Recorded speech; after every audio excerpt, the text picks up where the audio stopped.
Cada vez nos tenemos que ir más para el lado del campo. Hay que irse al campo. Hay que irse al campo. Jorgito, hoy finalmente vamos a tocar un tema importante, como siempre los temas que tocamos digo son importantes, pero en este caso tiene que ver con el río y una batalla. Tiene que ver con una batalla naval.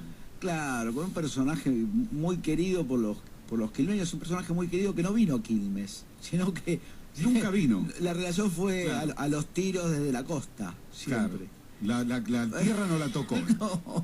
No, al menos no hay comprobación de eso, pero sí que es una persona muy querida por los quilmeños. Bueno, de hecho tiene calles, tenemos museos, tenemos escuelas, y que tiene que ver con, bueno, un personaje heroico, muy comprometido con lo que fue la causa de la liberación nacional, muy pintoresco también, muy cabrón, muy bravo, y heroico, ¿no?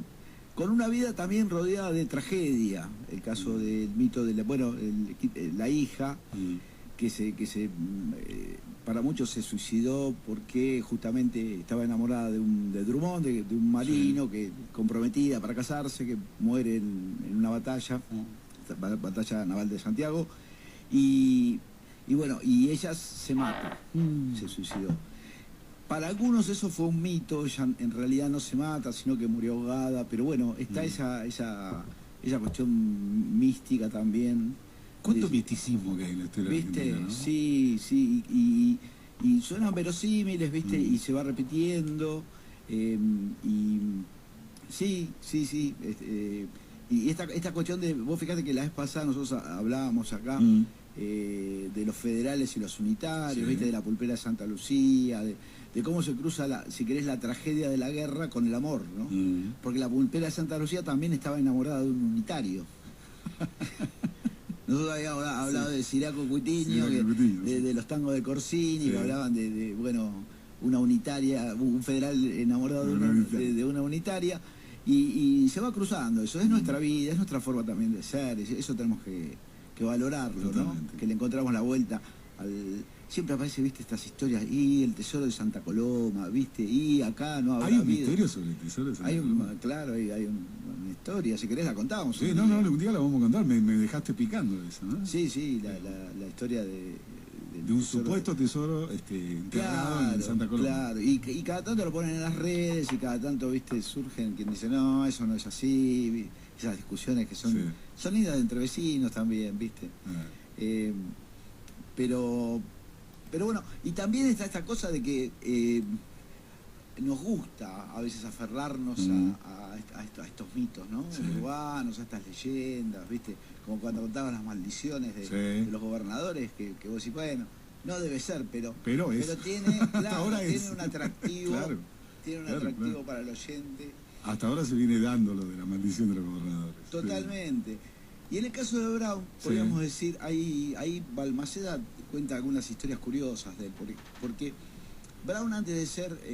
Brown es un héroe desde el comienzo, que llega al Río de la Plata, con digamos, la reconquista de Martín García, de la isla de Martín García, pero después tiene una experiencia que le sale mal cuando va por el Pacífico, que es apresado por los ingleses, justamente alguien que él no quería, era irlandés católico, enfrentó siempre a los ingleses, aún cuando vivía en Estados Unidos, y termina siendo atrapado por los británicos, estoy hablando con posterioridad al triunvirato acá, y vuelve al Río de la Plata como un derrotado, esperando un juicio porque había desobedecido órdenes, le habían dicho que no fuera por el Pacífico. Viste como Bouchard, que se fue por el Pacífico y conquistó.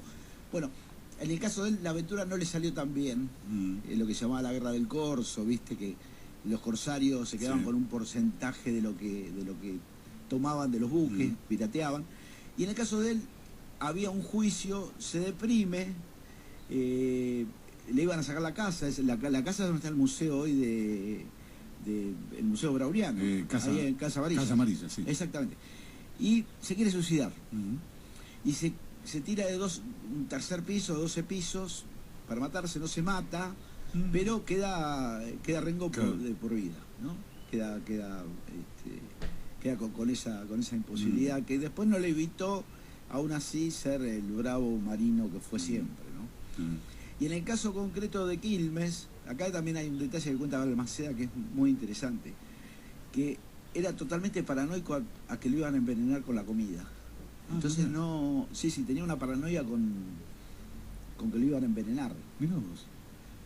Y entonces no tenía vida social prácticamente, iba a muy pocos lugares, y de hecho tenía un oficial que era el que se encargaba de revisar, que terminó muerto el oficial, porque los cocineros se echaron de verlo en la cocina y lo terminaron apuñalando.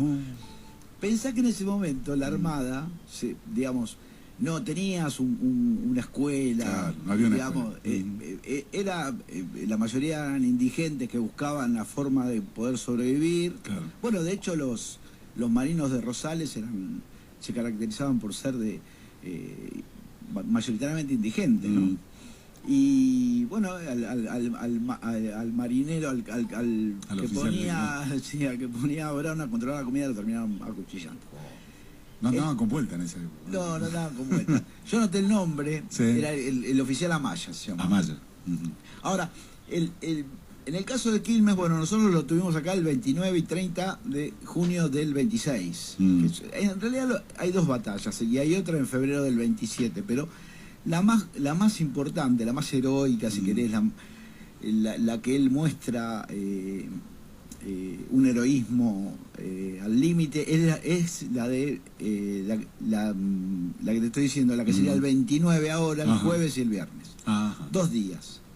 ¿Qué es lo que pasaba en ese momento? En ese momento en Buenos Aires ven que estaba en conflicto contra la Brasil imperial, y los brasileños que querían bloquear la salida del puerto de Buenos Aires. Cuando lo ven de Buenos Aires, que se veía, no había edificios, se veía todo, sale Brown a la tarde de ese 29, a enfrentarlos, con lo poco que había. Una de las características de las naves argentinas eran que eran recicladas. Claro. Vos tenías no había nave de guerra. Tenías la fragata, la 25 de mayo, pero después tenías lo que llamaban las cañoneras, eran unos botes que le metían 3 cañones y adelante. En esa flota que sale a enfrentar a más de 20 navíos imperiales, cuando llegan con una fuerza brasileña que era muy preparada porque estaba Gran Bretaña, que eran vos fíjate que son los que sabían justamente, tenían claro el tema de las batallas navales, ¿no? Claro. De hecho, en toda esa cultura, en toda esa generación estaba Nelson. ¿Te acordás que cuando te enseñan a la escuela, Nelson le ganó a los españoles a la escuadra invencible en la batalla de Trafalgar con la habilidad de Nelson? Nelson era como el capo intelectual de los marinos. De hecho dicen que Brown toma algunas cosas de Nelson en la batalla acá del Río de la Plata. Sí, era básicamente romper, porque cuando vos tenías una flota muy numerosa, se tornaba pesada también. Claro. Entonces la liviandad de las naves argentinas rompían la línea, y generaban, tenían mayor movilidad, porque no podían bombardearse entre ellos. Claro, sí. Eso es lo interesante. Las notas de color acá, más allá de la batalla, sin entrar en especificidades, es que muy pocas, ahí llega Rosales con una cañonera y Espora, ¿no? La 25 de mayo, donde iba Brown. Cuando vienen a enfrentar a las tropas imperiales, pasa esto que te decía el otro día. Vamos, pero se quedaron 3. Se dio vuelta y estaba el sol. Estaba solo. Pobre Brown. Quedaron Rosales y la fragata 25 de mayo. Y aún así se van a enfrentar, no es que se van a retirar. Claro. Se plantan y les tiran. Y rompen las filas, esto que te digo, y les arman un desastre ahí. Un desastre que lo sorprende. Los brasileños no entienden bien qué es lo que pasa. Como 2 naves se le meten entre la fila y le arman tamaño desastre. ¿Qué pasa? Era esta fecha, imagínate, a las 10 de la noche es de noche, oscuridad. Entonces se produce una tregua, tratan de reordenarse. Ahí Brown los llama a los capitanes y le dice: muchachos, van a ir presos y les voy a sacar el título de capitán, pero ahora vamos a bancar. Acá no se rinde nadie. Ahí es la anécdota que clava la bandera. No en ese momento. ¿El propio Brown? Brown clava la bandera en el mástil. Dice, la bandera no se entrega, nos vamos a pique. No lo dicen estas palabras, Claro. lo dice, no nos vamos a rendir. Y no vamos a entregar la bandera. La bandera no se entrega. ¿Nos hundimos o ganamos? Claro. Vos sabés que esto es cierto también, porque los contrarios sabían, los opositores que ya lo conocían de Juncal, de otras batallas, Claro. sabían que Brown era capaz de explotar los barcos propios con tal de rendir. Claro. Eso era impresionante. Qué coraje. No, terrible. Sí. Y esto se da, traje un libro que se llama Combate de Quilmes, de Cuartaruolo, que habla de esto. Muy temprano, 6:40 de la mañana del 30, empieza otra vez el tiroteo. Claro. Y Brown ahí otra vez. Ya la 25 de mayo estaba bastante cascoteada. Ahí ya se quedaban sin pólvora, sin balas. ¿Qué hacían los marinos de espora? Se sacaban las camisas, metían pólvora en las camisas, rompían y tiraban con eso. Sí, imagínate la muestra de heroísmo. Contra los otros estaban armados. Es más, durante la noche los brasileños recibieron ayuda más pertrecho de los que venían de Martín García. Ajá. Y aún así, cuando la 25 de mayo rompe otra vez las líneas enemigas, y ahí se enfrenta con Grenfell, que es el que manejaba, conducía las tropas, los navíos brasileños. Entonces Grenfell le dice, ¿por qué no te rendís, entregás la bandera y tomamos un té? Y Brown... Qué bárbaro. Claro, el tiro más bajo que le tiró en respuesta casi le saca la peluca a Grenfell. Continúa la batalla, hasta que la 25 de mayo hay un poco también de suerte y el río jugó a favor, empieza a bajar el viento y empieza a bajar el nivel de las aguas. Apa. Entonces los brasileños que dicen, nos vamos a quedar encallados acá y estos locos, nos matan a todos. estos locos que con 2 naves nos están enfrentando, cuando lleguen las otras que venían, la Independencia, República, eran todas que venían despacito, en realidad ya habían llegado algunas, ¿no? No van a destruir. Y entonces van a empezar a virar, como que Dios dice, bueno, váyanse de acá, y se van con rumbo sería sur-este, ¿no? Sí. Y empiezan a remolcar la 25 de mayo, que ya estaba totalmente destruida, que no tenía mástil, que se le había caído el mástil con la bandera clavada, pero nunca entregada, y la remolcan, logran remolcarla hasta el puerto de Buenos Aires. Y entonces ahí le pregunta a Brown, ¿usted ganó? No, no ganamos, pero el enemigo se retiró. Claro. Un poco de suerte tuvo. Sí, tuvo mucha suerte, mucho heroísmo y hubo muchos muertos también. Sí. Pero sí, el reconocimiento de no entregarse nunca y de bancar hasta que, bueno, se dieron las condiciones en el río. El río jugó a favor. También, claro. Y bueno. Pero efectivamente el bloqueo no se llevó adelante, ¿no? Entonces queda como un triunfo para la... Que aparte Brown los tenía, vamos a decir, los tenía de hijo, porque en el combate de los pozos ya los Juncal, los pozos, bueno, los había derrotado, ¿no? Ya le tenían miedo cuando lo veía. Viene el loco de Brown. Claro, ahora viene el loco Brown. Viene el loco de Brown. Le decían el loco Brown. Claro. El loco Brown. Ahora qué va. No, le decían el loco Bruno, porque Brown lo argentinizaban. Ay, te pusieron Bruno. El loco Bruno. El loco Bruno. Claro. Pero eso tiene pintoresco, ¿no? La batalla de Quilmes, así se la conoce, ¿no? Claro, y después hay otro enfrentamiento que es en febrero del 1827, que ahí hay una... Bueno, ahí está la historia de que hay el 2 de Sembrough, que es un barco que queda hundido, que lo hacen volar por los aires, la Santa Bárbara, es donde tenía la pólvora, que en las bajantes acá posteriormente lo encontraron partes. Se encontraron partes. Sí. Qué bárbaro. Sí, esa es cosa de... Bueno, y la batalla se daba todo acá todo en esta costa. Claro, imagínate que iban y venían en lo que era el náutico hacia el norte, ¿no? Claro. Todo esto, bueno, por cuestiones que tienen que ver con el comercio, las famosas batallas por el comercio, ¿no? Sí, lo que hablamos siempre, exactamente, por el dominio de... Ahora, la importancia que que tenía en este caso las aguas del río Paraná, río Uruguay y el río de la Plata, digo, para Totalmente. la navegación y para el comercio, ¿no? Totalmente. Salida de Paraguay.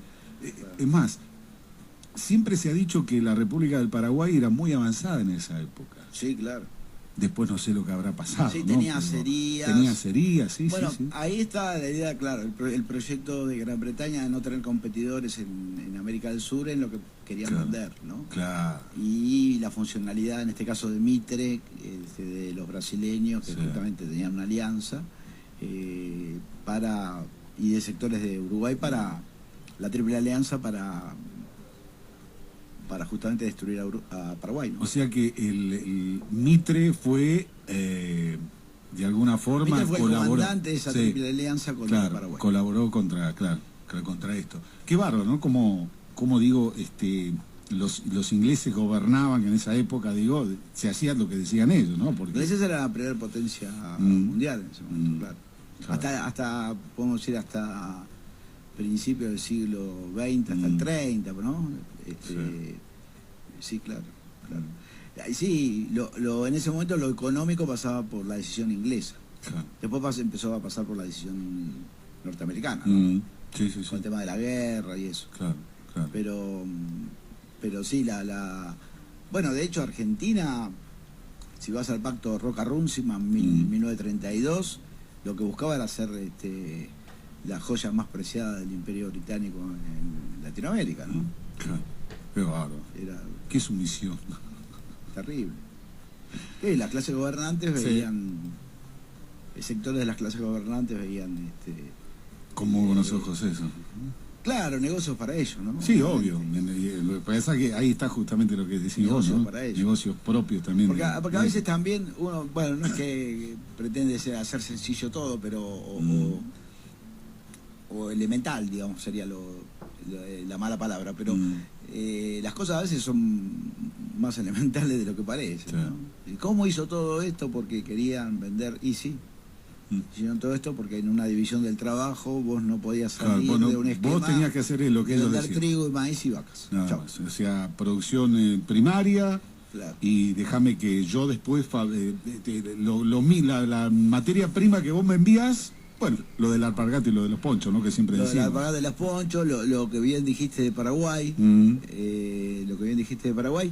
Bueno, y Galeano, que está siempre presente, ¿no? Sí. Las venas abiertas, que después a quien saliera de ese modelo, golpe de Estado, ¿no? Claro, A totalmente. quien salía corría Sí, de sí, ese sí. modelo, palo, golpe de Estado. Claro. Qué bárbaro. Si no querías esto, era lo que te esperaba. Y siempre ponen el punto de vista en América Latina. Por la riqueza. Por la riqueza, Porque ¿no? somos, claro. Tal vez ahora, digo, no se den estas guerras de este modo, ¿no? Ha cambiado todo, pero la ambición que tienen las grandes potencias sobre la riqueza que tienen, por ejemplo, en nuestro país, siguen tal cual. Sí, ya se ha perfeccionado las formas de dominio. Mm. Las formas de dominio ya no son necesariamente violentas. Claro. Tienen que ver con la conciencia, ¿no? Con los convencimientos. Eso también hay que tenerlo en cuenta. Claro. O sea, que es un gran logro para mí del capitalismo financiero ese, ¿no? Cuando entras en duda, decir, che, pero yo soy... Cuando sos operario que te están explotando en la fábrica, pero pensás como si fueras el patrón, y algo que no está bien. Claro. Es verdad. Algo no funciona Y bien. hay algo que no funciona bien, ¿no? Totalmente. Pero bueno, esto es cotidianamente se dan ejemplos de esto, me parece, de que nuestras formas de pensar a veces no condicen con nuestras realidades, ¿no? Es verdad eso. ¿Te quedas un ratito más, Con todo Jorge? gusto. Estamos aquí en FM Sur con Historia Radici. Este no entrega la bandera, este no mete bala. En un ratito cumplimos con la tanda y seguimos un ratito más. Jorge, vos sabés que me quedó esto de que Brown era muy querido aquí en el distrito de Quilmes. Yo una vez hice una encuesta en las redes Sí. hace un par de años y era de los más queridos. Mirá Sí, vos. me parece que era el más querido. Y había otro... Y Sarmiento y también, Sarmiento. venía Sarmiento y estaban por arriba de... Sí, hoy tendría que hacerla no de otra Sí. forma, pero Pero sí, la gente se enganchó mucho contestando y no te podría decir que es científica, porque, la muestra era, pequeña, claro. Era pequeña y parcial, parcial al, digo, segmentada al Facebook, pero sí, por sobre otro personaje. ¿Sobre San Martín? Sobre Belgrano, sí. Qué cosa, ¿no? Sí. ¿Por qué ese amor de los quilmeños hacia Brown, que en realidad tuvo esas dos batallas, como vos decías, nunca estuvo en Quilmes? No, pero y encima yo no ponía nombres a opción, era ¿quién te parece vos? Claro, no dabas opciones. No te daba opciones. Y la gente sola. Y la gente sola, sí. Sí, podías poner un futbolista. Sí, que vos quisieras, claro. Sí, bueno, es raro cómo opera eso también, ¿viste? Y depende de los momentos, históricos, ¿no? Eso también es interesante. Habría que hacer una encuesta de esas, bien hecha. Y otro, hablando un poco de esto, ¿no? De los próceres, de la historia argentina, que tal vez sienta más admiración la gente, me hablabas de Moreno también. Claro, Moreno es un tipo muy, muy querido. Y Moreno, hay muchos Morenos, porque Moreno tenía distintas visiones, no todas revolucionarias. ¿No? Claro. Y por ahí los personajes que a uno más le gustan, porque ha leído sobre ellos, que eran los más revolucionarios, que yo, Castelli, Monteagudo, en la época de la Revolución, o mismo Dorrego, no estaban posicionados como personalidades en el top 10, digamos. Qué cosa eso, ¿no? Eso, sí. Sí, es interesante. Bueno, tiene que ver con nuestras formas de pensar que está bueno. Claro. Eso también. Pero lo que más me llama la atención es que al no darle voz opción a la gente, ¿no? Una pregunta, o sea, ¿quién a vos te parece no sé, podés hacer la pregunta, ¿quién es el personaje más importante de la historia, qué sé yo, de todos los tiempos? Y que la gente elija a Brown. Sí, eso es lo que me sorprende. La gente, sí. Bueno, y algunos habían puesto a Cuitiño. También apareció Cuitiño. Claro, porque lo discutían a Brown, decían, pero si nunca estuvo en Quilmes, ponele. Sí. Lo que hizo fue pelearse en las costas. En las costas, claro. Y no sé qué quería, que después de las costas bajara a saludar con la 25 de mayo que se hundía. Pero bueno, que bajara a saludar a los que estaban mirando. Claro. Porque imagino que la gente miraría. Y yo calculo que sí. Imagino que la gente ahí miraría a ver qué estaba pasando. Sí. Pero sí, es interesante. No, y lo defendía más a Cuitiño diciendo, bueno, por lo menos era la mazorca de acá, metía cuchillo a los unitarios. Bueno, cada uno tiene su simpatía. Sí. Y lo de Sarmiento también es llamativo porque Sarmiento tiene, bueno, esto que hablamos la vez pasada, ¿no? Hay personalidades de la Argentina que tienen como una carga muy positiva para un sector y para otro negativa, es dialéctico, ¿no? Sí. Lo aman y lo odian. Exactamente. ¿No? Pues, quiso entregar la Patagonia, pero mirá que transformó la educación, pero quiso entregar la Patagonia, se fue a Chile y quería, bueno, ese tipo de cosas, ¿no? Claro, siempre le encuentran un pero a eso. Y sí, siempre hay una argumentación.